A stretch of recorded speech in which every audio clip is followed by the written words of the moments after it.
Between Apple and the FBI. Apple has until this Friday to formally respond to the FBI's request for help in unlocking the iPhone used by one of the San Bernardino shooters. So far, the tech company seems to be standing its ground. CEO Tim Cook sent an email to Apple employees this morning. He said complying with the FBI's request sets a dangerous precedent that threatens civil liberties. That email was sent just hours after FBI Director James Comey said in a statement, "The Bureau's request is not about setting precedent. It's about victims and justice." The case has created a sharp divide in America, with many arguing what's more important, privacy or safety. For more on that, let's turn now to John McAfee, cybersecurity legend and developer of McAfee antivirus software. Mr. McAfee, great to have you with us tonight. It's great to be on with RT again. You guys have always treated me fairly. Well, I'll be more than fair tonight. I'm just an average American, and I want both. I want privacy and protection. Can I have both worlds? Can we have both worlds? Absolutely, absolutely. Here, let me give you just a very brief history about backdoors. And by the way, there is no question that what the FBI has asked Apple to do is create a backdoor, which, by the way, will take many months for Apple to code and implement. But we used to have backdoors back in the 80s and 90s in almost all software products. They were used by tech support people. When a customer called and said, "My software is not working, it's doing something strange," the tech support guy would dial into the backdoor, take control, find out what was wrong, and fix the problem.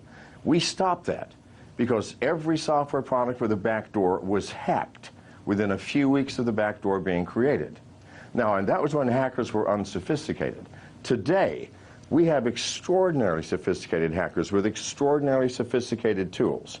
And the very FBI, James Comey, who says we will protect this software and only use it on one phone, that agency was hacked by a 15-year-old boy 2 weeks ago who walked off with all the personnel records, including undercover agents of all the FBI agents.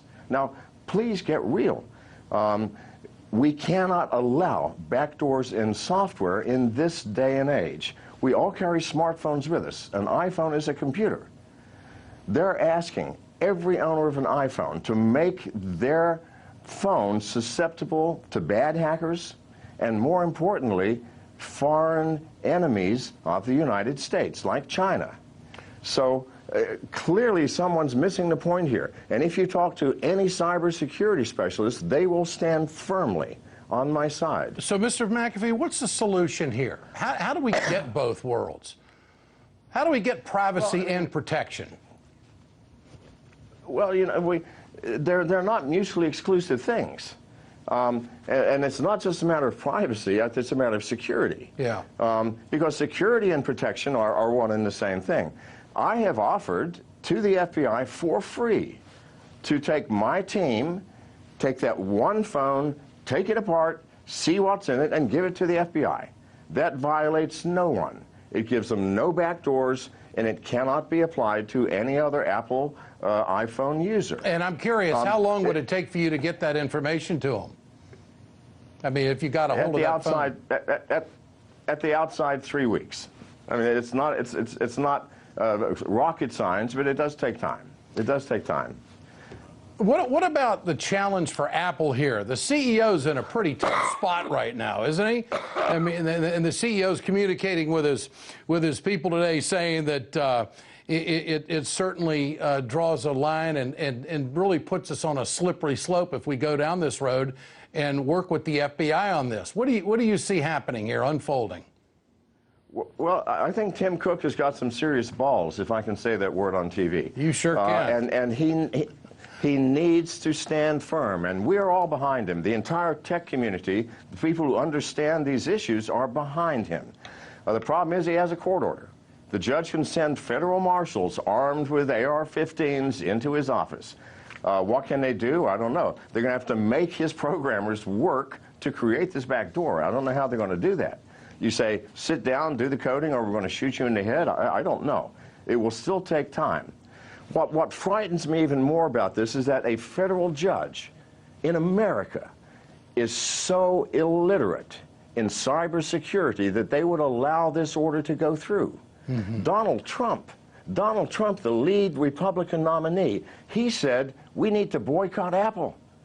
You have no idea how much that terrified me. That someone who probably will be the Republican frontrunner has zero understanding of the larger issues of cybersecurity by saying, hey, Apple should do this, which puts America at enormous national risk.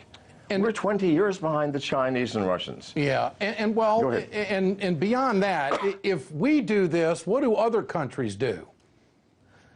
Well, yes, but even before we get to the other countries, if we do this, then the FBI goes to Google, and then Android is now compromised, and then everybody's compromised. Yeah. And you're right, other countries look to us for leadership. I don't know why, because in technological leadership, we are at the bottom of the barrel.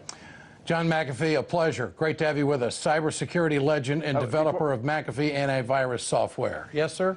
Before I leave, I need to make a plug. I'm running for president under the Libertarian Party. Go to McAfee2016.com. Help us out. Thank you. So that means you'll come back and talk to me on another occasion, right? Only if I can do it naked. Well, stranger things have happened in television. Mr. McAfee, good to have you with us tonight. Now, all artists in need of hot beats, hit up dolobeats.com. We got them bangers. Producers who need them high quality sounds, get your professional sound kit with over 11,000 sounds at dolobeats.com.